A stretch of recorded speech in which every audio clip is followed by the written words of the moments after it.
Hello and welcome to Renaissance 2.0। मेरा नाम है शिवांग भारद्वाज और आज हम पढ़ेंगे क्लास 12th की हिस्ट्री की बुक 3 का चैप्टर 10 जिसका नाम है rebels and Raj, revolt of 1857। Chapter शुरू करते हैं। चैप्टर का नाम है रिबल्स एंड द राज, 1857 का रिवोल्ट। और हमेशा की तरह शुरू करते हैं चैप्टर के नाम के मतलब से। तो जो 1857 का रिवोल्ट था वो बेसिकली था सबसे बड़ा एंटी ब्रिटिश अपराइजिंग जो 19th सेंचुरी में इंडिया में हुआ। इसने सिर्फ एक शहर या एक ग्रुप को नहीं बल्कि पूरे नॉर्थ इंडिया के हर एक गांव, कस्बे और शहरों को हिला दिया। रिवोल्ट की शुरुआत हुई थी मेरठ में 10 मई 1857 को, जब सिपाहियों ने अपने अंग्रेज ऑफिसर्स के खिलाफ बगावत कर दी। लेकिन इसके बाद रिवोल्ट जल्दी ही स्प्रेड हो गया। दिल्ली, कानपुर, लखनऊ, झांसी, बरेली और पूरे गैंगटॉक प्लेन में। और इस रिवोल्ट में सिर्फ सिपाही नहीं थे, pageants, zamindars, taluqdars, tribals, artisans और कुछ रियासतों के रूलर्स, सब ने अपना अपना रोल प्ले किया।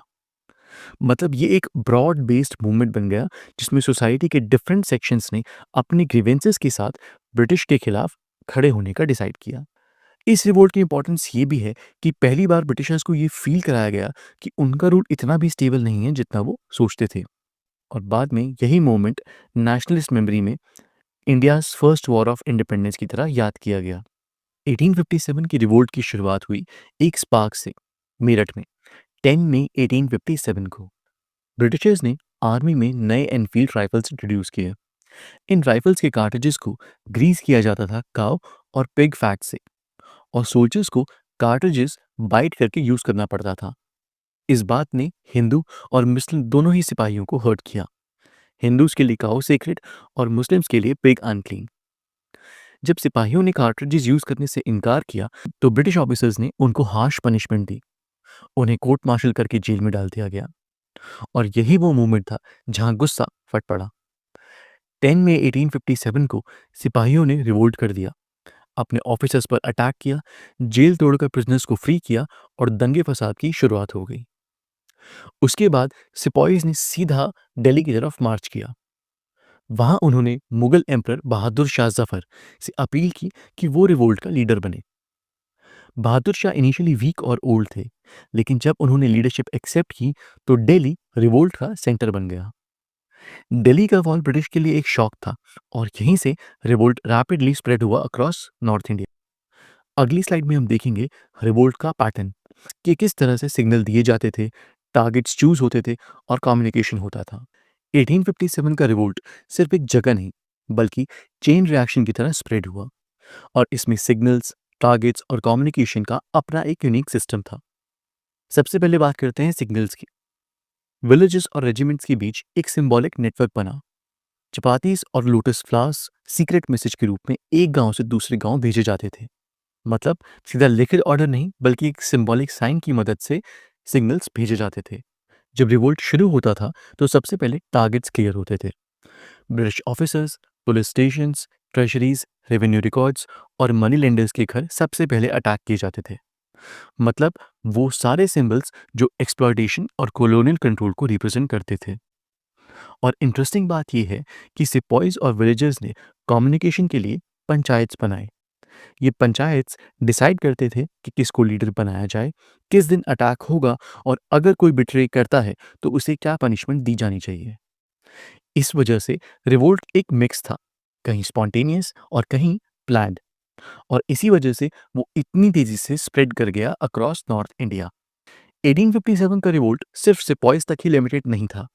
इसमें अलग अलग सेक्शंस ऑफ सोसाइटी ने पार्टिसिपेट किया और उनके अलग अलग लीडर्स भी सामने आए।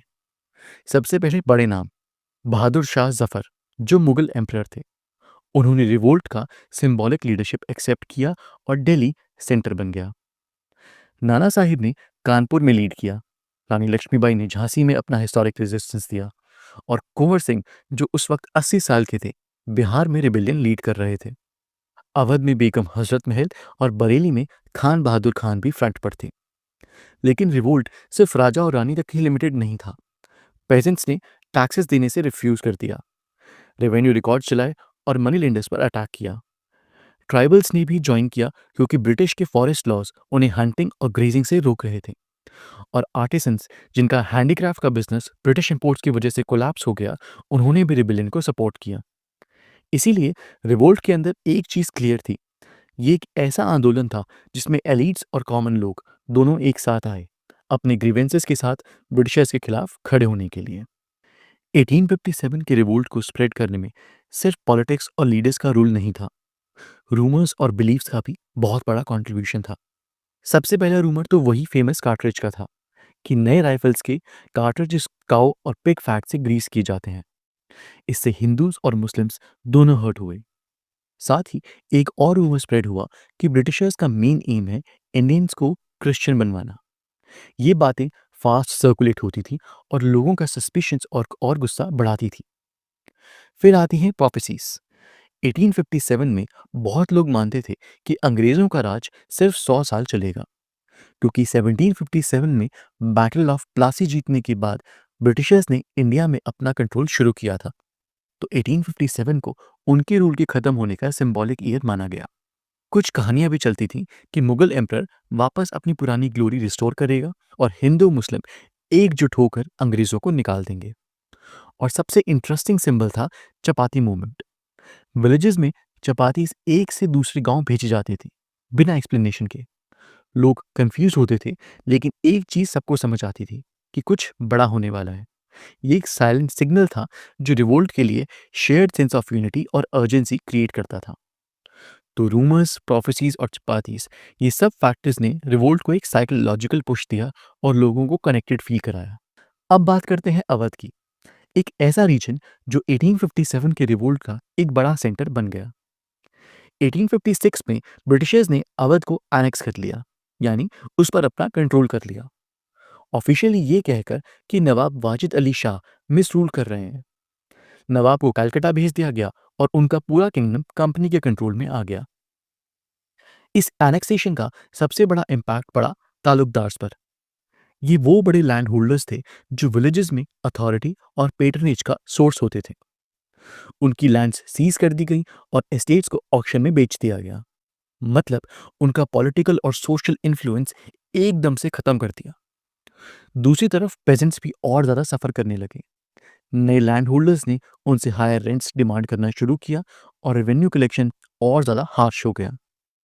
उनके कस्टमरी राइट्स और सिक्योरिटी भी खत्म कर दी गई। तो एनेक्सेशन ने दोनों को, तालुकदार्स और पेजेंट्स को, एक कॉमन ग्रीवांस दे दिया और इसी वजह से अवध रिवोल्ट का एक एपिसेंटर बन गया, जहां तालुकदार्स और पेजेंट्स ब्रिटिशर्स के खिलाफ एकजुट हो गए। अवध रिवोल्ट की सबसे पावरफुल लीडर थी बेगम हजरत महल, नवाब वाजिद अली शाह की वाइफ। जब नवाब को कलकत्ता भेज दिया गया और एनेक्सेशन हो गया, तब बेगम ने खुद लखनऊ की लीडरशिप अपने हाथ में ले ली। उनके साथ आए तालुकदार्स, जो एनेक्सेशन के बाद अपनी लैंड और पावर लूज कर चुके थे। रिवोल्ट ने उनको एक चांस दिया अपनी अथॉरिटी वापस क्लेम करने का। उन्होंने अपने रिटेनर्स और पेजेंट्स को मोबिलाइज किया और ब्रिटिश के गैरिसन्स यानी सेना पर अटैक किया। कुछ महीने तक लखनऊ उनके कंट्रोल में भी रहा। अवध का रिवोल्ट एक यूनिक फीचर दिखाता है, डिस्पोसेस्ड एलिट्स यानी बेदखल किए हुए एलिट्स और कॉमन पेजेंट्स का एक साथ एक कॉमन एनिमी के खिलाफ खड़ा होना।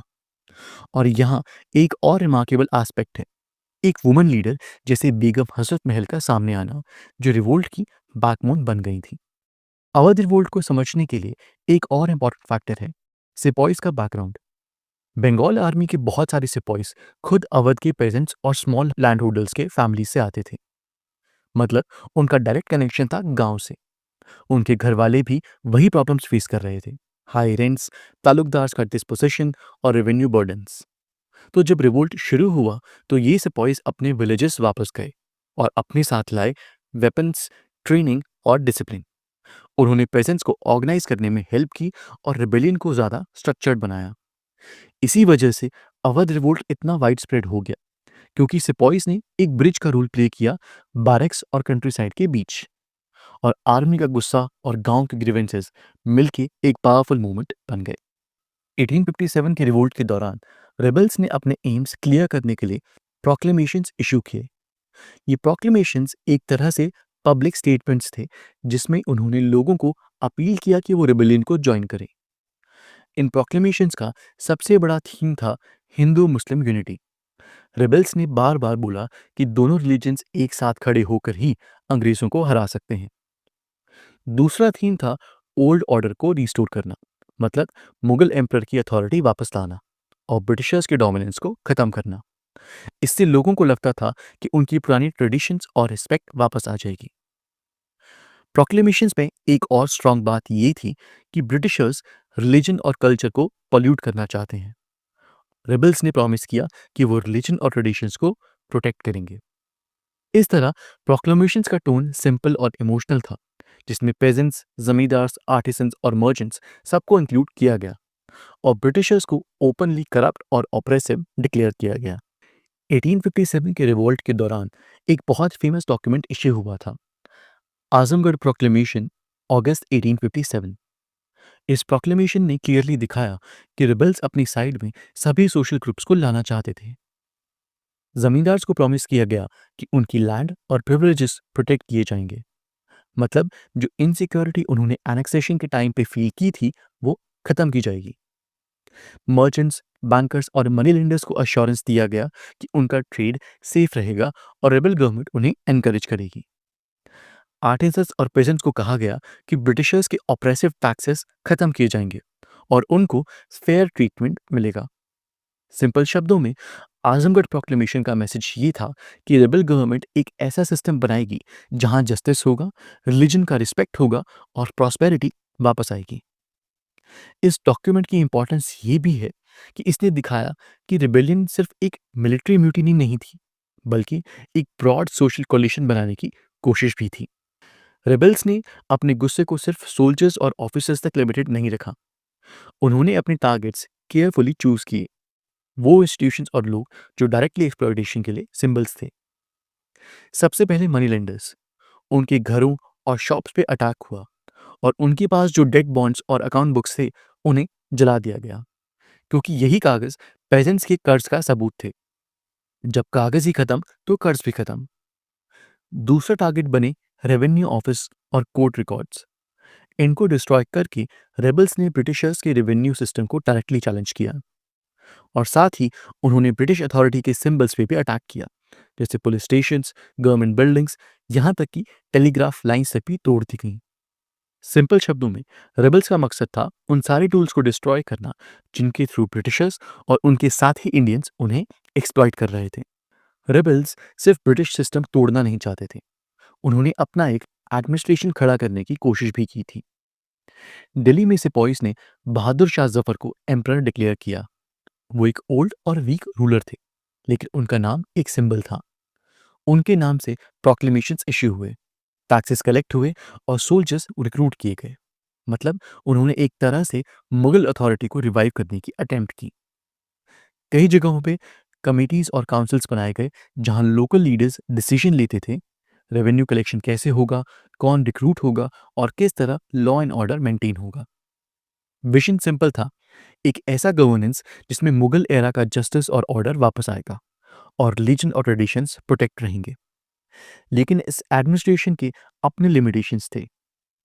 एक सेंट्रल कोऑर्डिनेशन मिसिंग था, रिसोर्सेज और वेपन्स की कमी थी और कम्युनिकेशंस नेटवर्क ब्रिटिशर्स के लेवल का ऑर्गेनाइज्ड नहीं था। इसीलिए ये एक्सपेरिमेंट सारा टाइम सर्वाइव नहीं कर पाया। अब ब्रिटिशर्स का रिस्पॉन्स रिवोल्ट के लिए एकदम ब्रूटल था। जैसे ही उन्होंने देखा कि रेबेलियन वाइड स्प्रेड है, उन्होंने रिवोल्ट अफेक्टेड रीजन्स में मार्शल लॉ डिक्लेयर कर दिया गया। मतलब अब नॉर्मल लॉस नहीं चलेंगे, सब कुछ आर्मी के कंट्रोल में होगा। विलेजेस जो रिबल्स को सपोर्ट करते हुए सस्पेक्ट होते, उन्हें कलेक्टिवली पनिश किया जाता था। गांव को जला दिया जाता, कॉप्स डिस्ट्रॉय कर दी जाती और प्रॉपर्टी जब्त कर ली जाती। और सबसे ज्यादा टेरिफाइंग चीज थी मास एग्जीक्यूशंस। कई जगहों पे रेबल्स को पब्लिक में हैंग किया गया और कुछ को तो तोप के मुंह से बांधकर फायर किया गया। ये पनिशमेंट्स डिलिबरेटली पब्लिक की गई ताकि लोगों के मन में डर फैल जाए। फिर ब्रिटिशर्स ने सिस्टमैटिकली अपना रिकॉन्क्वेस्ट शुरू किया। दिल्ली, लखनऊ, कानपुर, झांसी, सब जगह एक एक करके रिक्लेम किया गया, लोकल सिपॉइस, सिख रेजिमेंट्स और कुछ इंडियन प्रिंसेस की हेल्प से। मैसेज एकदम क्लियर था कि ब्रिटिश एम्पायर को चैलेंज करोगे तो उसका जवाब मिलेगा एकदम एक्सट्रीम फोर्स के साथ। ब्रिटिश रिकॉन्क्वेस्ट का सबसे बड़ा फोकस था दिल्ली और लखनऊ, जो रिवोल्ट के मेन सेंटर्स बन गए थे। दिल्ली में इंटेंस बैटल के बाद सितंबर 1857 तक ब्रिटिशर्स ने सिटी वापस कैप्चर कर ली। मुगल एम्परर बहादुर शाह जफर को पकड़ लिया गया और उन्हें रंगून एग्जाइल कर दिया गया। दिल्ली के फॉल ने रिवोल्ट को सिंबॉलिकली एक बड़ा झटका दिया। लखनऊ में रिवोल्ट बेगम हसरत महल और तालुकदार ने लीड किया। यहाँ लड़ाई लंबी चली, 1857 से 1858 तक, और फाइनली ब्रिटिशर्स ने लखनऊ वापस ले लिया। कानपुर और झांसी भी मेजर सेंटर्स थे। नाना साहिब ने कानपुर में रेजिस्टेंस लीड किया और रानी लक्ष्मीबाई ने झांसी में अपनी देवरी दिखाई। रानी लक्ष्मीबाई 1858 में बैटलफील्ड में शहीद हुई और दोनों रीजन्स ब्रिटिशर्स के हाथ आ गए। गगनटेक प्लेन में सिस्टमैटिकली ब्रिटिशर्स कैंपेन्स चलाते रहे और मिड 1858 तक रिवोल्ट के सारे बड़े सेंटर्स क्रश कर दिए गए।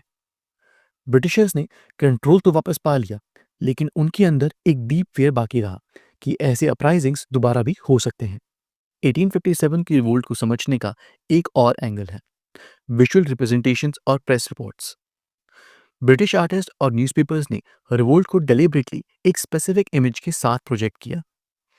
पेंटिंग्स और कार्टून्स में रेबल्स को दिखाया गया वायलेंट और बारबेरिक, जैसे वो सिर्फ खून खराबा करने आए हों।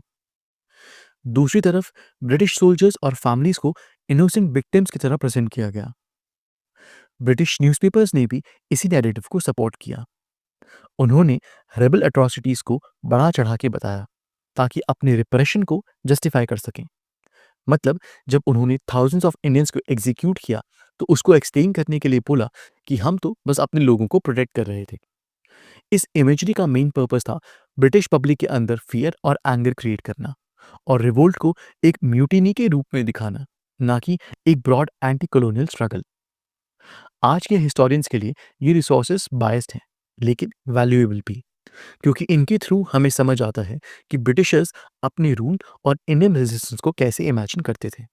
ब्रिटिशर्स ने 1857 को एक म्यूटिनी बोला, लेकिन इंडियन नेशनलिस्ट ने इस रिवोल्ट को एकदम अलग रूप में याद किया as India's first war of independence.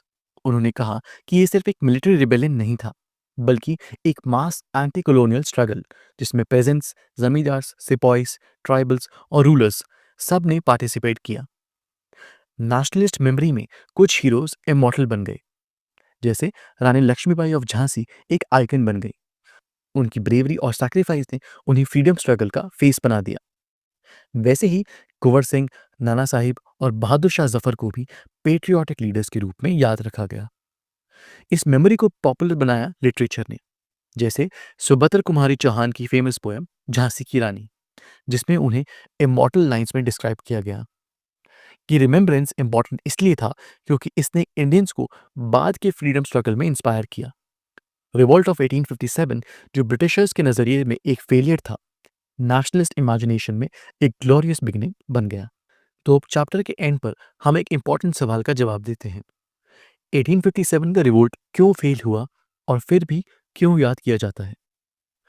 Fail होने के रीजंस क्लियर थे। रेबल्स के पास एक सेंट्रल कोऑर्डिनेशन नहीं था, सब अलग अलग जगह अपना अपना रिवोल्ट चला रहे थे। ये मेनली नॉर्थ और सेंट्रल इंडिया तक ही लिमिटेड था, साउथ और ईस्ट लार्जली क्वाइट रहे। रेबल्स पुअरली आर्म्ड भी थे और ब्रिटिशर्स के पास मॉडर्न वेपन्स और डिसिप्लिन्ड आर्मी थी। और सबसे बड़ा फैक्टर, कई इंपॉर्टेंट रूलर्स और एलीट्स जैसे शिंदियाज, निज़ाम और सिख ब्रिटिशर्स के साथ खड़े रहे। लेकिन इसका सिग्निफिकेंस इक्वली बड़ा है। ये था इंडिया का पहला wide spread anti colonial revolt. इसने पेजेंट्स, जमींदार्स, सिपॉइस, ट्राइबल्स और आर्टिसंस को एक साथ लाया। इसने हिंदू मुस्लिम यूनिटी का एक मॉडल भी दिखाया और बाद में नेशनलिस्ट मेमोरी में यही रिवोल्ट याद किया गया as India's first war of independence. इसकी लेगेसी भी इंपॉर्टेंट थी। रिवोल्ट ने ब्रिटिशर्स को हमेशा के लिए कॉशियस कर दिया। आर्मी रिक्रूटमेंट पॉलिसीज चेंज हुई, प्रिंसली स्टेट्स के एनेक्सेशन रोक दिए गए और जमींदार्स को फिर से फेवर किया गया ताकि उनका सपोर्ट बना रहे। सो रिवोल्ट फेल हुआ, लेकिन उसने एक ट्रेडिशन ऑफ रेजिस्टेंस शुरू किया जो आगे चलकर फ्रीडम स्ट्रगल का फाउंडेशन बन गया। तो ये था हमारा 10th chapter Raj and rebels, revolt of 1857। अगर आपको वीडियो अच्छी लगी तो प्लीज़ इसे लाइक करें और चैनल को सब्सक्राइब करना ना भूलिए। It's your way to support the channel. Keep learning, and I'll see you in the next video.